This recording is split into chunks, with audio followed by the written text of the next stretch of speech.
Question qui revient souvent, faut-il planter? Faut-il laisser faire la régénération naturelle? Faut-il l'accompagner?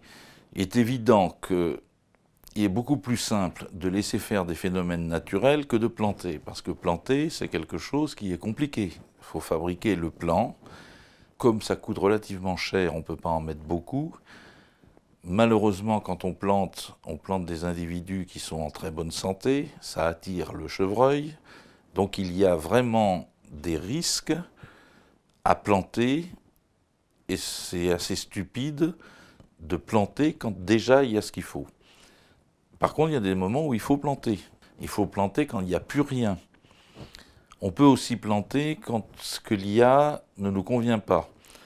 Et là, par contre, c'est très discutable, parce que est-il logique de détruire ce qui existe parce que ça ne nous plaît pas? Par exemple, un arbre feuillu alors que le marché aujourd'hui voudrait des résineux, alors on va dire ça ne nous plaît pas, donc on va détruire ce qui existe, ou on va l'envoyer dans une chaudière, mais ça revient, c'est un petit peu utile, mais ça revient au même, et on va planter autre chose.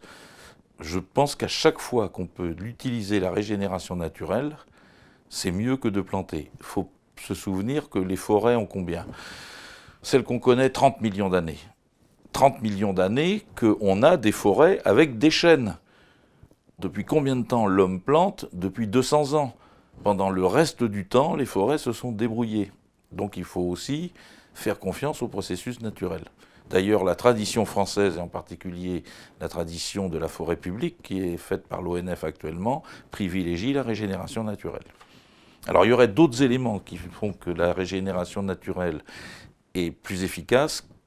Un chêne a 300, 400 000 descendants, petits bébés chênes dans sa vie. Sur le total, certains sont plus adaptés que d'autres. Donc plus on fait de la régénération naturelle, plus on a la chance de tomber sur l'arbre qui va être celui qui sera le plus adapté pour le futur.